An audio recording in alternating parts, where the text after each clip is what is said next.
And I love that too, and I love the holistic view that we're getting at in this conversation, which is just that empathy is complex, and just because I had a conversation once with my mother and my sister and understood a dynamic to womanhood that I never understood, which was like when we go into a Foot Locker, there's no woman's section. Like all the basketball shoes, and she played like all the basketball shoes, I either got to get a man size or they got like a low key version of it that's in pink. And I was like, oh, but look, like you can still buy the dope shoes. They're in your size or whatever. But like it took me a while to understand that. But just because I had that moment does not mean I understand all of womanhood. I will lose my empathy for understanding what it means to be a woman if I am not constantly putting myself in uncomfortable situations. And something I always love to say is, for me, it's never about being perfect. I'm never being perfect. I'm sure I've said things on these podcasts that are 100% wrong, and I will probably change my assumption on. But the important thing is to remain present. You have to be present, not perfect. And I think I love what you're saying here, because I think that's really the key to empathy is people have this thing, like, oh, I did it one time, like to your point of like training to lose it. They do it one time, or they go to a diversity training and feel like I really got it. That speaker was great. It really made me feel like I understood what it was like to be Black in America. And Yeah. then they assume that lasts forever. I am empathetic in all situations, as if the complexity of what it means to be any person can be boiled down into a 45-hour, even a day training. Mm. It's complex. And very, very complex. There was a point, but I lost it. It's all good. I know it'll come back. Uh, it'll come back. But No. indeed, indeed. Well, let's talk about the future of dream.org. So, what are you guys doing right now, and what does the trajectory look like moving forward? Yeah. I'll say this right now, right? The vision, and I'll speak to the vision of our program. Um, if we're successful, we're immersed in research and strategy right now. We're in a great space of understanding the ecosystems that we're in, which again is the economic advancement of Black and Brown folk, traditional and non-traditional career pathways, entrepreneurship. We're in a great space right now. If we're successful with the research, our strategic alignment, what that means in the future is equitable access to STEM, workforce development, and accelerator resources to diversify the sector and scale solutions. So that's one, equitable access. Um, the traditional and emerging technical workforce population will have proportionate Black and Brown representation. I mentioned before the latest stat I saw on in regards to the technical workforce, 8 to 10% of it being African American. Meanwhile, I think it was 8. Meanwhile, the population in this country were around 13% African American. Latinx population in this country is 19%. Meanwhile, their representation in the technical workforce so significantly lower. So equitable access, like I said, proportionate representation in the technical workforce. Another key point: technical products and solutions, they won't perpetuate biases in systemic racism because we're primarily the downloaders and we're doing less uploading. Systemic biases, racism, it's only being perpetuated. So Mhm. that would be another outcome of my department. Our solutions being successful. That would be another result. Fourth, there'd be more tech for good. Mm.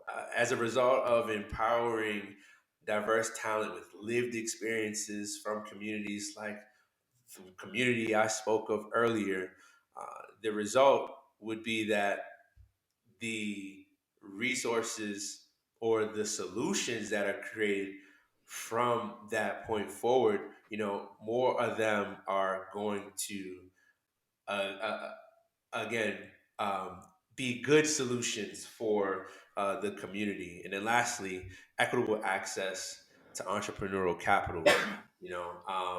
one of the key barriers to diverse founders, especially on the technical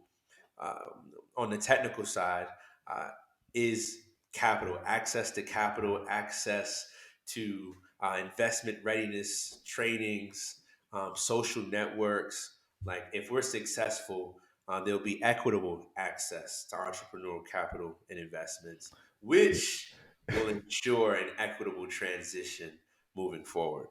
Yeah, and I comment on the last one because I'm obviously a founder, been a tech founder for years now in this space. I've gotten to tech stars, I've done some things to know that I somewhat know what I'm talking about. Not enough to say that I know what I'm talking about, but I will say I have been around in trying to raise money during the after George Floyd flux of all VCs saying we want to meet with Black and Brown founders. And then this last year, it came out that less than 1% of all funding went to Black and Brown founders. I was in the meetings you took, investors. You wanted to meet with me, but you didn't want to give me money. So you were fine wasting my time so you could post on social media that you met with X number of Black and Brown founders, but you weren't willing to give us the money. We're just as prepared as all those other founders out there, have just as much experience, just as much ideas, but you refuse to fund us, and that is on you. We Mm, don't need more trainings as a Black and Brown founder. I don't need more training. I need you to buck up and put your money where your mouth is, because if 90% of all startups fail, that's the job that you have. Choosing not to invest in me is nothing. And it's proven that Black and Brown founders outperform returns on other investments. So the idea that there is something inherent that I would need to learn in mm, order for your investment to make monetary sense, I find as dismissive of my experience and the work that I have put into this point in comparison with founders that I know that aren't people of color. So I'll get off my soapbox because that is a touchy issue for me. Obviously, I've been trying to fundraise for the last couple of years and just hasn't happened or gotten close, and it falls out for whatever reason. But I yeah, appreciate you doing that last one because that is something that is definitely close to my heart and something I think more people need to be paying attention to. yeah. Well, that your lived experience, right? Um, you just shared your lived experience, which is the experience of again many diverse founders, and we're in a position now where it's like, you know what? Um, let's equal the playing field. Let's remove the excuses, the barriers, right? Mhm. Because in some instances, again, because we're so talented and we do the most with the least, in some instances there are actual um, uh, opportunities to better understand the game and better articulate the value of your solution to these investors, right? Mhm. So F that. Let's remove these barriers and let's do the work of getting you these resources and preparing you to win at Yeah. that stage. That's where we are. Yeah. And And you know, it's founders like yourself who, as we're building this ecosystem, would be great mentors to those founders who truly need the support, the resources, and that's what we're doing too. Like mentorship is a and part of the ecosystem that we're building, as well as those strategic finance funding partners within the ecosystem. and Kasheef, I love that. I think that community oriented thing is what's needed. I think the founders that I have met along the way, especially those that have been people of color, people who I call when I don't know what's going on or I need to figure something out. I think the part that not even push back, but the part I really want to elevate in this conversation is the ownership of VCs. Word. If you have no intention of investing in a Yeah. company, especially a Black and Brown company, Mhm. don't take the meeting. You're wasting That's my right. time. And you need to be real about the investments and how far they get and what they look like. Because honestly, I'm okay if you want to be racist. Just don't take my meeting. Don't waste my time. Like, because then I'm wasting time, my energy on pitching you on something you have already made a decision, regardless if it's implicit bias or not. And to me, that's why you're seeing a lot of burnout. Like in my communities, my Black and you're seeing a lot of burnout Mhm. from founders, in especially Black, because we have been pitching Mhm. investors forever. And I will also say the other part of accountability is you don't invest in Black and Brown company, but then you fund a white company to do the same idea, and that's the danger in VC is Black people see that, Yeah. and a lot of Black people that I know have decided that founders, I am not going to go the VC route. I would rather bootstrap, have it be extremely hard, find a corporate partner then go to you, explain why my idea works, show you my early traction, only for you to turn around, act like an industry expert, and give all my secret sauce to these other people to do my idea. Because there is a real danger that I don't think is talked about enough, especially in this startup space, of Black founders getting their ideas stolen. The idea then being given to white founders, and some maybe white founders are doing something similar, but the danger and the optics of what that looks like isn't like, oh, it's just startup space. This is what's been going on when we talk about systematic racism in this country for a very long time.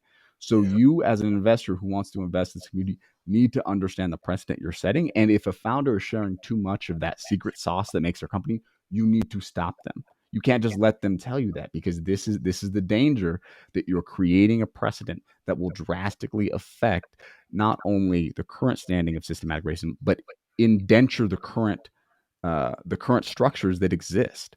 And so I'm obviously getting way too passionate about this, but it's just something that is close to me. So I'll shut up now.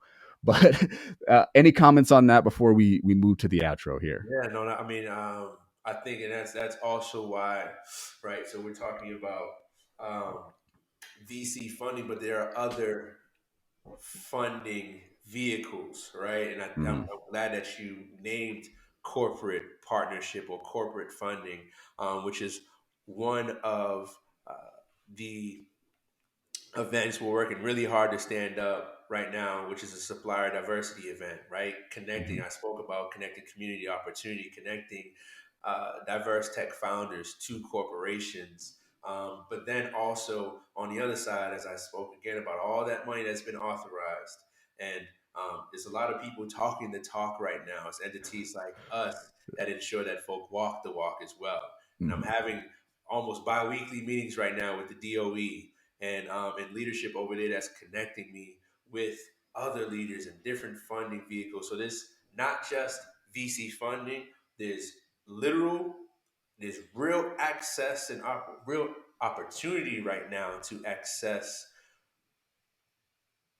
public funding, meaning funding from the government. There's a lot of layers and barriers there too, and they're aware, and that's why we're having these conversations and figuring out ways to remove as many of those barriers as possible. And then there's also again opportunities on the private or corporate side. So let's talk about it all, right? And let's figure out what's best for folk at Black diverse founders at their maturity with their solutions, like what's best for you, you know? Yeah, and honestly, if what you just said, if you're a Black or brown founder, or you're a woman founder, an underrepresented founder, historically underrepresented founder, Yes. look for people like what Khalif just said. Because if someone ever pitches you on the only ever vehicle for financial funding is, you know, is VC funding or something, like, run the other way. Like, do not, they're pitching you on something that may not be a fit for your company. So you really need to figure that out. So with that said, we're going to go ahead and wrap up with our final question. I feel like this is kind of a perfect segue. The last question we ask all of our guests is, what is the missing piece when we look towards kind of diversity or inclusion in society, your profession, or just kind of in the world in general? Obviously, there is not one answer, not one missing piece, but there are many. But in your opinion, what is one that we want to take this time to focus on? I've said one word repeatedly, but I'll say another. Soul. Mm, That's what's missing, right? This work being done with soul, and when we speak of soul, we can then speak of empathy, right? Humanize these processes, ensure that people leading the charge, leading the transformations have lived experience. Like it's not rocket science, and unfortunately, um, you know, organizations, powers that be, are able to point to the fact that they can't find talent. We know that that's not the case, right? Diverse talent is out there in abundance. The most educated people in this country, maybe on the planet, but I know it's females of color, right? So there are a lot of qualified and diverse talent out there, But I say all to say this work has to be done with soul. It's not transactional. We have all these processes, all these systems, but let's humanize these processes. Consider, we call it human-centered design. Consider the experience of those on the other end. What's value to them? When you understand what their needs, what value is to them, you have a better chance of both attracting them and retaining them. And then, getting that buy-in from them to, be a part of the transition forward. So just to go back to it, with the missing element, the missing ingredient is soul, brother. I love it. Well, Kasheef, thank you so much for joining us. What do you have coming up? How can people find you? What events can they see you at? Yeah, yeah. So dream.org, again, we have an application open right now for our, we call it Dream Climate Tech Launchpad, which is uh, a fellowship, essentially an accelerator for diverse Black and Brown climate tech founders. 12-week program. We're doing it in partnership with Village Capital. So the application is open right now. You're going to get milestone based training. You're going to get investment readiness training. You're going to get mentors. You're going to get connected with an ecosystem to help you scale your solution, and be a part again of this transition forward. So, Dream Climate Tech Launchpad application is open now, closes June 12th. And what else could I say? Just be on the lookout. Again, we privately connect community to opportunities, and we have a scholarship fund which we leverage to get access to diverse talent, to help diverse talent upskill and, either add to their toolkit or acquire the skills necessary to be a part of the tech sector, be a part of that transformation forward. So if you tap in, you go to dream.org. I'm speaking specifically of our tech program, but again, there's the Justice Program and Green for All. But as long as you tap into our network, you'll be kept abreast of all the opportunities that either would benefit you or people, within your community. So it's our goal to, you know, unlock and activate talent. How can And people find you yeah, if you they can want to connect find with you? me.